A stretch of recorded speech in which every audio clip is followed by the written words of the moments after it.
I think many of my projects, the reason they happen, if they happen, is because a number of things come together at the same time, and you know you've got some kind of, I don't know what you'd call it, it was a saturation point or something. Suddenly things come together, they're going to work.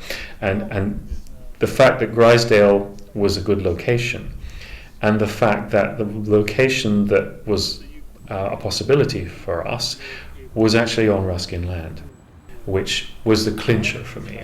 Not only was he extremely influential, and what I discover is that he's even more influential than I realized. His influence extends to Gandhi, to Goethe, to Proust, so in all kinds of interesting cultural directions. He was also very influential on the founding of the National Trust. He lived looking out over Coniston Water, and he basically wrote in his diaries and in his lectures extensively about the view that we were going to be looking at with our cameras. So I thought, okay, this is a goer. You know, this is going to work because we've got all of these different elements. So it's good working with artists, but I've worked with creative people quite a lot at Preston, and the passion's there from an engineering point of view as well. We developed the specification when we had some sessions outside Wharf Building, and that's how we got to the end. It was very successful, really. It's fairly straightforward technology, but its complexity comes because of the number of things that are involved in it.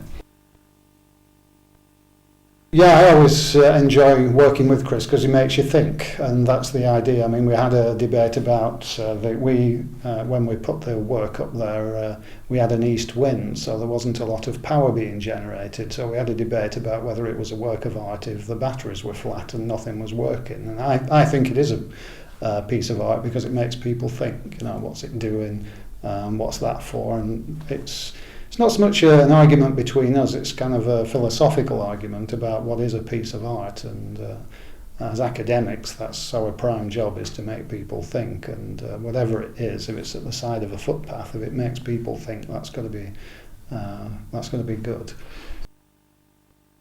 Grisdale's good because it's a rural location, it's a forest. They're interested in arts projects, but most of their projects are of the sort of old-fashioned type, you know, stone walls and the rest. Actually, it turns out that's not true. They have a new artistic director, and he, Adam Sutherland, is interested in conceptual art, contemporary art, very unlike the stuff that they put up in the 70s in Grisdale Forest. So it fit, I guess. But what I'm particularly excited about is this relationship to the environment. That is to say, we're not looking just at images, we're not just looking at objects, we're looking at something which responds to the environment itself. The environment, the light, the wind, the ambient temperature and so on, they are all part of the experience of the landscape. If you can make those things in some way engage with the objects of technology, and you can, if you like, get the visitor to do what he or she was doing in the gallery with my interior pieces, that is to say, go in and read them and make sense of them as a sculpture. If I do that with the environment and interweave, in the case of the title of this piece, the experience of the landscape and the ambient light and so on, interweave that into the experience to understand that that's what a work of art does. So we have this outdoor idea, this idea we can take something. Now, I think there are further interesting concerns for me. I've always wanted to make landscape work. Most of the work I've made, whether it's in the gallery or, as in the case of this more recent piece, outside, there's a relationship to landscape. So here we have a chance to make something which connects to the landscape. Let's do something where we don't affect the tree permanently. It's temporary, it's transient, it's there in the tree, it relates to the tree. Well, my wife said to me, well, what you've done is you've given the tree some senses it didn't have before. You've kind of given it sight, which I thought was a really interesting way of thinking about it.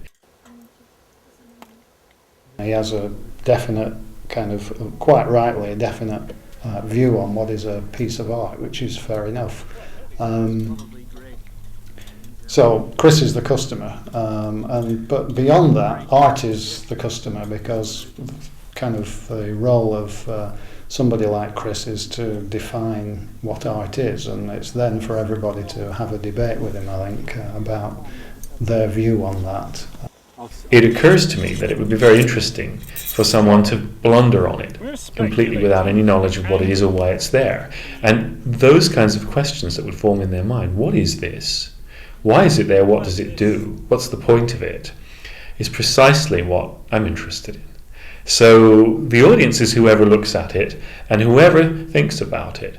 And if it gives them any kind of thought about the relationship between technology, between landscape, between the tradition of landscape in art, between contemporary art and more traditional art, between engineering, between nature and culture, because I suppose that the bottom line in many of my works is about the relationship between nature and culture. I think the thing that I'm most interested in is the contradictions that are life, in a sense. And I think that if you make art that plays up as many contradictions as you possibly can, then there's a dynamic there in relation to the contradictions which are interesting to ponder.